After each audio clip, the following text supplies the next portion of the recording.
시청자 여러분 안녕하십니까? BOE 모닝뉴스 시작합니다. 한국 정부가 주최한 국제회의에서 북한 주민들의 인권 문제가 주요 이슈로 다뤄지지 못하고 있다는 유엔 관계자 등 참석자들의 지적이 잇따랐습니다. 때론 불편하게 들릴 수도 있지만 인권은 인류 보편적 사안이기 때문에 한국 정부가 관심을 더 기울여야 한다는 지적입니다. 서울에서 정찬배 기자입니다. 이메시 포카렐 유엔인권 서울사무소 부소장은 서울에서 한국통일부 주관으로 열리고 있는 한반도 국제평화포럼 둘째 날 행사인 인권을 통한 평화의 기반 다지기 세션에 참석해 최근 한반도 평화와 비핵화 등 남북관계를 다루는 과정에서 북한 주민들의 인권과 관련된 문제가 주요 이슈로 다뤄지지 않고 있다고 지적했습니다.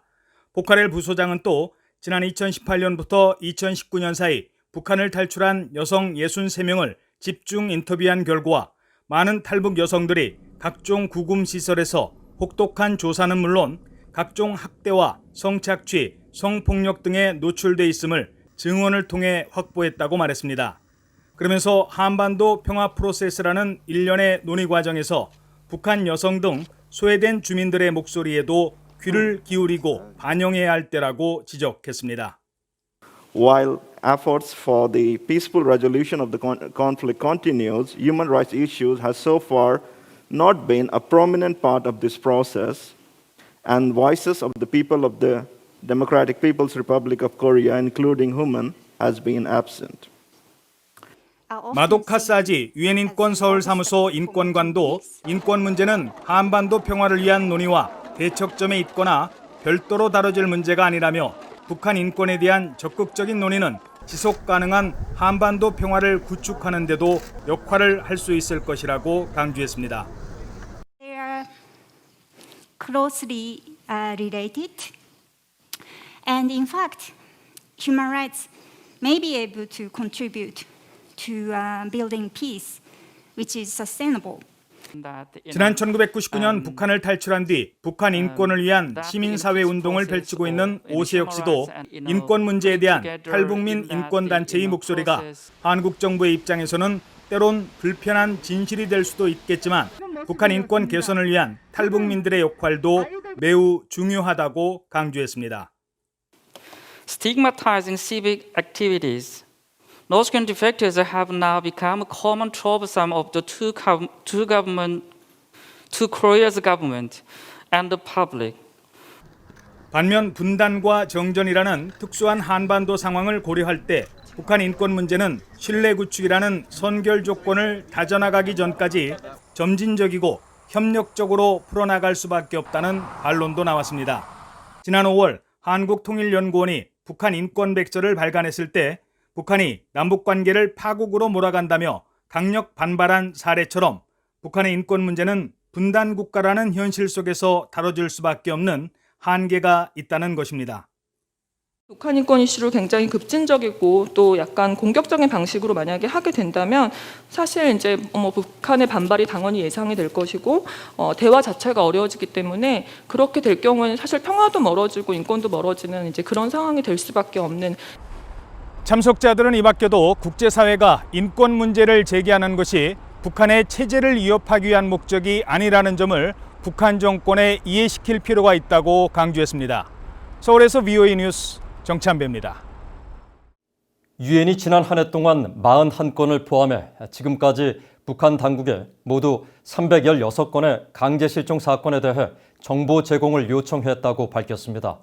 또 지난해 한국 정부가 강제 추방한 북한 어민 2명과 관련해서는 북한에 기본권 보장 등을 요구하는 긴급 청원을 발송했지만 북한 당국은 강제 실종 사안에 비협조적이라고 밝혔습니다.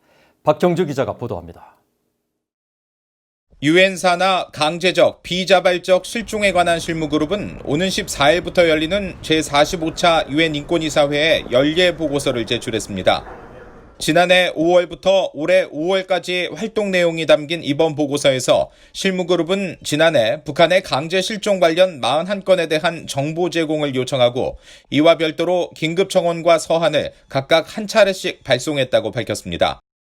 특히 지난 2월 북한 당국에 1969년 대한항공 피랍 사건과 이후 납북자 11명에 대한 처우가 반인도 범죄에 해당할 수 있다는 내용의 서한을 보냈으며 이에 대해 북한은 상투적이고 혐오스러운 정치 공작의 연장이라며 혐의를 부인하는 내용의 답신을 보낸 것으로 알려졌습니다.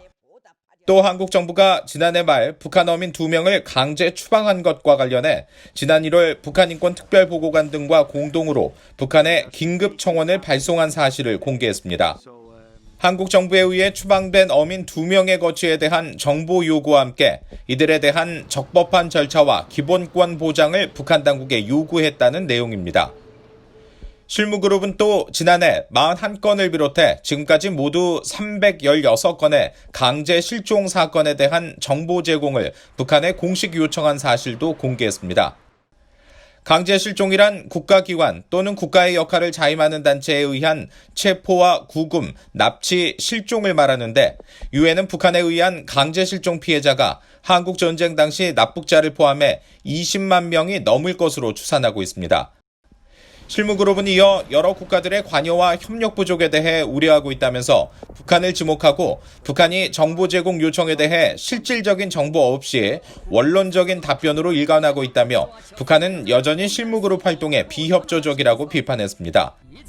또 현장 조사를 위해 지난 2015년 5월 북한 방문을 요청했지만 아직 긍정적인 답변을 듣지 못했다며 지난 3월 관련 요청을 상기시키는 서한을 북한에 다시 발송했다고 설명했습니다.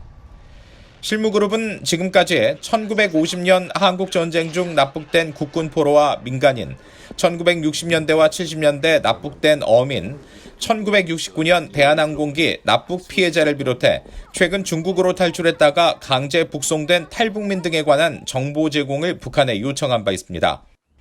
1980년 유엔 인권위원회 결의로 설치된 실무그룹은 국가가 개입된 실종 사건의 피해자 생사와 소재 확인 등을 임무로 하고 있으며 특히 피해자 가족이나 민간단체들로부터 실종 사건을 접수해 심사한 뒤 이를 납치 의심 국가들에 통보해 명확한 조사 결과를 보고할 것을 요구하고 있습니다. VOA 뉴스 박형주입니다. 북한 정권이 아프리카 국가에서 또다시 대형 동상을 설치하면서 외화벌이를 하고 있는 정황이 VOA 취재를 통해 확인됐습니다. 이번엔 베냉에서 동상을 제작 중인데 북한의 만수대 창작사가 제재를 회피하기 위해서 중국 업체를 앞세운 것으로 파악됐습니다. 함지아 기자입니다. 아프리카 국가 베냉의 최대 도시 코토누 중심에 대형 동상이 세워지고 있습니다. 동상의 주인공은 베냉이 세워지기 이전 왕국인 다호메이에서 용맹을 떨친 것으로 알려진 여군 부대 다호메이 아마존의 여군으로 전해졌습니다. 현지에서는 동상 제작을 설명하는 보도가 나왔는데 여성 용사가 왼손에 창을 쥐고 한쪽을 응시하는 모습으로 높이가 30m에 달하는 거대한 규모입니다. 현지 소식통과 관련 자료를 토대로 확인한 결과 동상 제작 작업은 현재 약 90% 공정이 완료돼 조만간 완공을 앞두고 있습니다. 동상 제작 비용은 대략 $10,000,000. 제작사는 올해 초 베냉 정부와 건설 계약을 맺으면서 추진돼 올해 5월부터 공사를 시작한 북한의 만수대 창작사인 것으로 현지 소식통 등을 통해 파악됐습니다. 이 때문에 북한은 중국의 업체를 전면에 내세워 진행하면서 여러 부분으로 나눈 주물 작업을 중국에서 마친 뒤 이를 베냉으로 옮겨와 조립하는 방식을 쓰는 것으로 전해졌습니다. 만수대 창작사는 해외 법인격인 만수대 해외 프로젝트 그룹과 함께 유엔과 미국 등의 제재 대상입니다. 북한은 김일성 일가에 대한 우상화 작업을 벌이면서 거대 동상 제작에 뛰어난 기술을 갖추면서 동상 수출로 연간 수천만 달러를 벌어들인 것으로 알려졌습니다.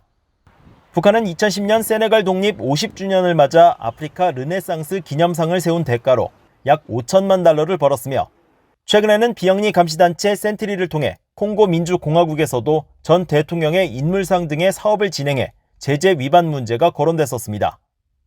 EU and UN sanctions expressly prohibit the procurement of North Korean origin statues, as well as prohibiting member state entities, UN member state entities, from procuring statues from North Koreans. 현재 베냉의 동상 설치 현장에는 북한 측 직원들이 관리와 감독 역할을 하며 상주하고 있는 것으로 전해졌습니다. 대북 제재 전문가인 조슈아 스탠튼 변호사는 만수대 해외 프로젝트 그룹과의 연계성이 없다고 하더라도 북한의 동상 수출은 금지되고 북한 노동자들도 지난해 12월까지 송환됐어야 한다면서 북한의 제재 위반 가능성을 지적했습니다. BOE는 이번 동상 건립과 관련된 북한 업체 연루 등에 대해 베냉 정부에 문의했지만 아직 답변을 받지 못했습니다. 유엔 안보리는 지난 2017년 북한이 동상을 수출해 번 돈이 핵과 미사일 개발에 쓰이고 있는 것으로 파악하면서 만수대 해외 프로젝트 그룹을 제재 명단에 올렸습니다. BOE 뉴스 함자합니다. 스티븐 비건 국무부 부장관 겸 대북특별대표와 최종건 한국 외교부 1차관이 오는 10일 워싱턴에서 만나 북핵 문제와 미얀동맹 등 한반도 현안을 논의합니다. 김인철 한국 외교부 대변인은 8일 정례 브리핑에서 이 같은 일정을 밝히고 회담에서는 한미 관계 전반과 지역 정세 등에 대해 폭넓은 논의가 이뤄질 예정이라고 말했습니다.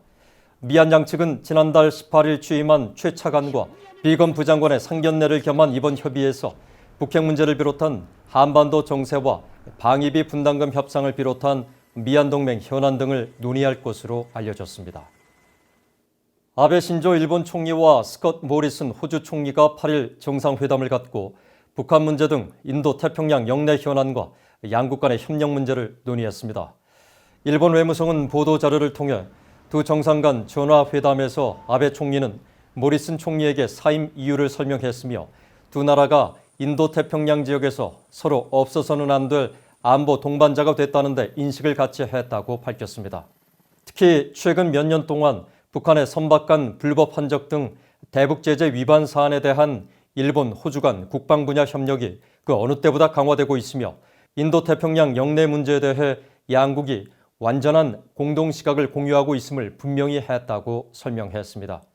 양국 정상은 또 신종 코로나 바이러스 국면에서 인도 태평양 지역의 다양한 분야에서 일본과 호주의 주도적인 역할이 중요하다면서 향후 협력의 틀을 더 발전시키길 희망했다고 밝혔습니다. 북한 주민들이 정부의 정책 실패로 만성적인 식량난과 경제난을 겪고 있는 가운데 많은 주민들이 가뭄과 홍수, 열대성 저기압 등 이상기후로 굶주림과 인도주의 위기를 더 겪을 위험이 커졌다고 유엔 세계식량계획 사무총장이 밝혔습니다. 데이비드 비즐리 유엔 세계식량계획 WFP 사무총장은 8일 한국 통일부가 주최한 2020 한반도 평화포럼 기조연설에서 이같이 밝혔습니다.